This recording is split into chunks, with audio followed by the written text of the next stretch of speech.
खरं तर आम्ही सर्वांनी राष्ट्रवादी काँग्रेस पक्षातल्या सर्व सहकाऱ्यांनी आज माननीय मुख्यमंत्र्यांची भेट घेतली. त्याच्या मागचं कारण असं होतं की आदरणीय दादांचा 28 जानेवारी रोजी त्यांच्या विमानाचा जो दुर्दैवी अपघात झाला त्याची सीआयडी चौकशी प्रथमतः मुख्यमंत्री महोदयांनी लावली, त्याबद्दल त्यांचं आभार मानले. सुनेत्रा वहिनींच्या पाठीशी खंबीरपणे एक भाऊ म्हणून ते उभे राहिले या संकट काळात, त्याबद्दलही त्यांचं ऋण व्यक्त केलं. आणि या सर्व प्रकरणाची उच्चस्तरीय चौकशी व्हावी याकरता रीतसर त्यांना निवेदन दिलेलं आहे.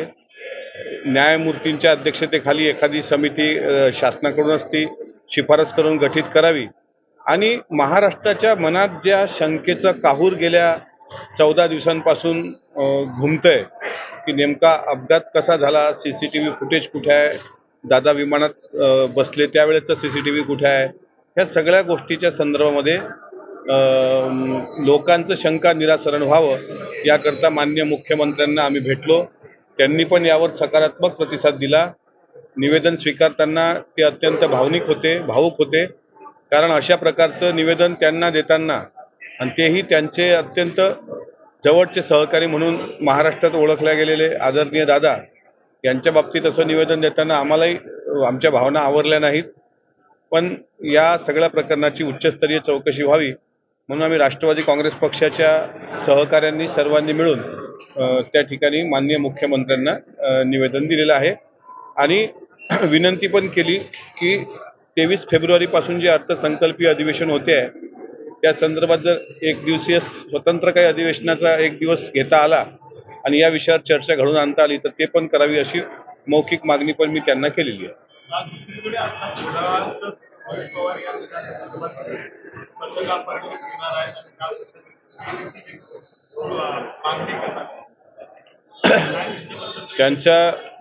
माझा त्यांच्याशी काही अशी चर्चा झालेली नाही.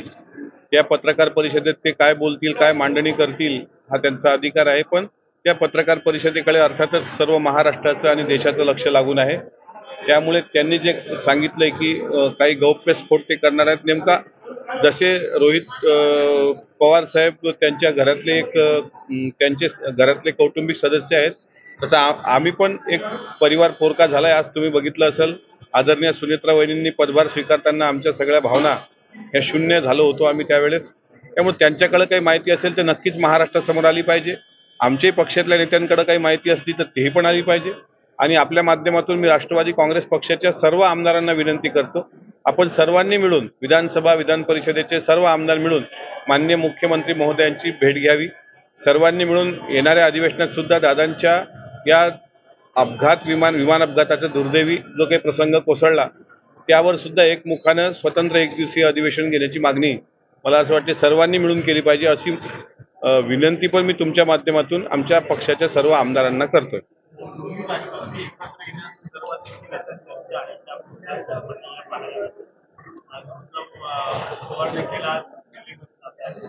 आज आदरणीय वहिनी माननीय प्रधानमंत्री महोदयांच्या केंद्रीय गृहमंत्र्यांच्या भेटीकरता दिल्लीला जात असल्याचं आम्हाला कळलं. विलिनीकरणासंदर्भातला अंतिम निर्णय घेण्याचा अधिकार ह्या आदरणीय वहिनी साहेबांनाच आहे.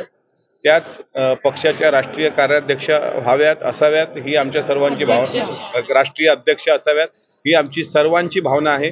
त्यांच्या राष्ट्रीय अध्यक्ष झाल्यानंतर त्यांच्या अध्यक्षतेखाली आम्ही सर्व मिळून काम करणार आहोत आणि ते जो विलिनीकरणासंदर्भात निर्णय घेतील तो निर्णय मान्य करूनच आम्ही पुढे वाटचाल करणार आहोत.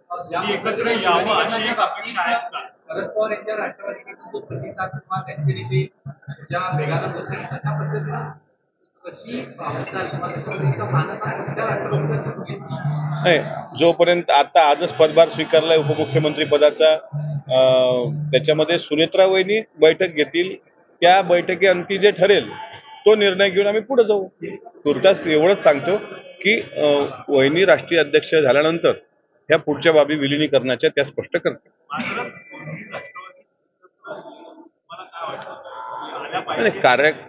कार्यकर्ता म्हणून सगळ्यांच्या भावना आहेत की आम्ही सगळे एकत्र मिळून काम केलं पाहिजे. काल तुम्ही बघितलं असेल जिल्हा परिषदेमध्ये राष्ट्रवादी काँग्रेस पक्षाची जी काही त्या ठिकाणी निकाल आले ते समाधानकारक होते. अर्थातच आम्हाला अजूनही काम करावं लागणार आहे, कारण सेकंड फेज जिल्हा परिषदेचा बाकी आहे. मराठवाडा आणि विदर्भाच्या जिल्हा परिषदच्या निवडणुका बाकी आहेत. त्या तुलनेत पुणे आणि पश्चिम महाराष्ट्राच्या जिल्हा परिषद निवडणुकीत कोकणातल्या जिल्हा परिषदच्या निवडणुकीत आम्हाला समाधानकारक यश भेटलं. पण अजितदादा कधीच न थांबणाऱ्या नेत्यांपैकी होते. त्यामुळे मला असं वाटते की विलिनीकरणाच्या चर्चेवर सध्या मला बोलणं योग्य वाटणार नाही, पण कार्यकर्ता म्हणून प्रत्येक कार्यकर्त्याची भावना आहे की राष्ट्रवादी काँग्रेस पक्ष एक संघ भक्कमपणे एकत्र येऊन सुनेत्रा वहिनींच्या पाठीशी खंबीरपणे उभा राहावा. तू बोलते बोलते